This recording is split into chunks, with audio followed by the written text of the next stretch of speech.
Okay, this is lesson 1.6.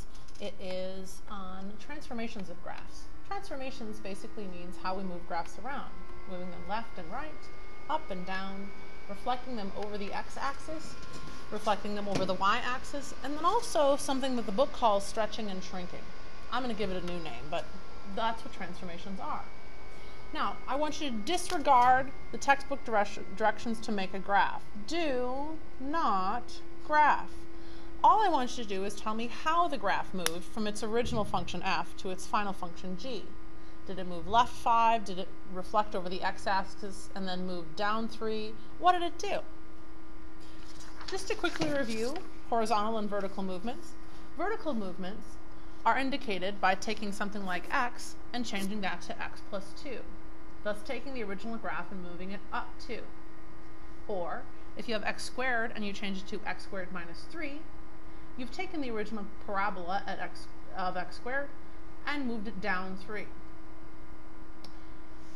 If you compare these numbers that are plus 2 and minus 3 that are next to the main term to these numbers down here, you'll see there's a difference. If I take x squared and change it to the quantity x plus 5 squared, you see that the plus 5 happens inside the parentheses, whereas these numbers do not. Or here, the square root of x becomes the square root of the quantity x minus 1. The minus 1 happens underneath. It's inside the square root, whereas these numbers would not. So, the difference between vertical and horizontal movements are that vertical movements are numbers that are added or subtracted next to things, and horizontal movements are inside the notation boundaries. The other thing you need to know about horizontal shifts is that horizontal shifts are always the opposite of what you would think. X plus 5, normally we think of plus going this way. It's actually the opposite. Plus 5 would be to the left 5. Or minus 1, normally we think of horizontally as minus going that way. Again, it's the opposite. It's to the right one. Here's a couple of examples of what that looks like on the graph. This original function f of x, I'm going to make that darker. Notice all the original functions go through the origin. That is f of x equals x squared. If I take x squared and I add 3 to it, it moves up to here. Or, if I take x squared, again, here's my original graph, centered at the origin, and I change it to the quantity x minus 2 quantity squared, then that moves it 2 to the right and becomes this graph. Sometimes you see a combination of things happening. So sometimes you will have movements together happening. So if you start with your original parabola of y equals x squared, and you change it to x plus 3 quantity squared minus 2, that does two things. It moves it to the left 3 and it moves it down 2 to get your final graph. Now here I have some really cool examples. You can actually move the graph around and make it change. I'm going to have you go to www.keymath.com, follow these directions, and try questions 4 and 8.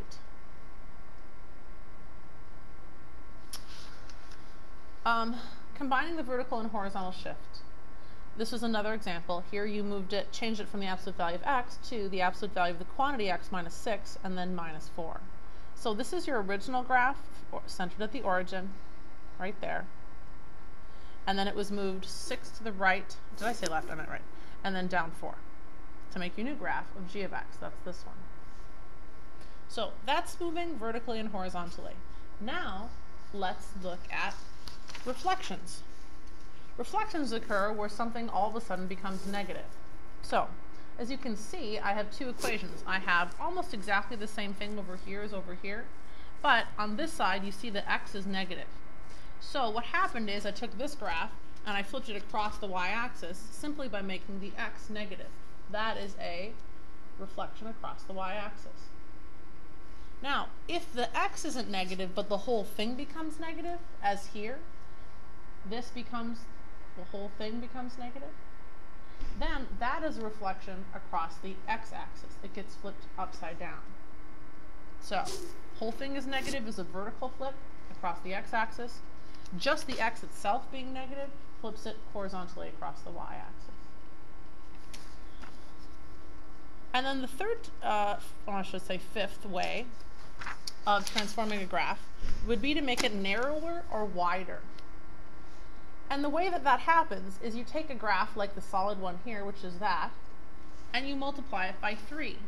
When you do that, you make the graph closer in towards the y-axis. So you see this lighter graph in here? That is narrower than the original solid graph. And the reason for that is we took that solid graph and multiplied it by 3. Any numbers that are larger than 1 will make a graph narrower when you multiply it in front. Now, sometimes the graphs get wider. The way they get wider would be if that number in the front was a number between 0 and 1. So, like 1/2 or 2/3 or 3/8. Things like that, numbers between 0 and 1, when you multiply them, make the graph wider, so it pulls away from the x-axis, or from the y-axis, towards the x-axis. So you can kind of experiment with that. Again, here's another dynamic exploration. Try to attempt question 1. These are the directions here. The final thing you should know is that the graphs actually have an order by which we should graph them. So this is the order right here. You have horizontal shifting first, stretching and shrinking. I like to call that making a graph more narrow or more wide instead of stretching and shrinking. Reflecting, we have either the x-axis or the y-axis, reflections. And then finally vertical shifting.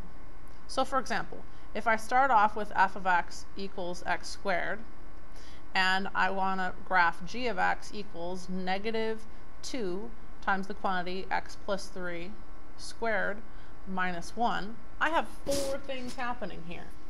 This little negative is a reflection over the x-axis.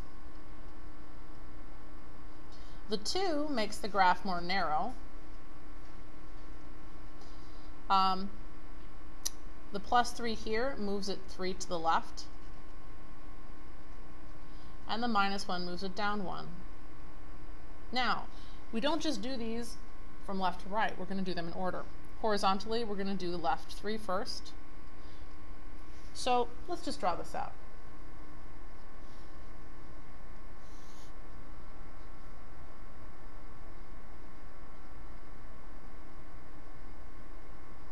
Okay, so we're going to start with a basic parabola, x squared.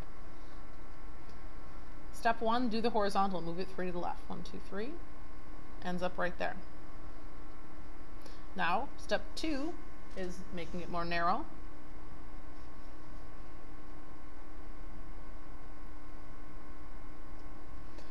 Step 3 is reflecting it over the x-axis.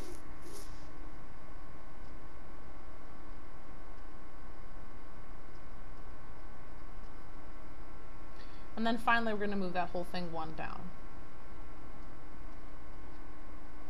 So there it is, right here. That's my final graph.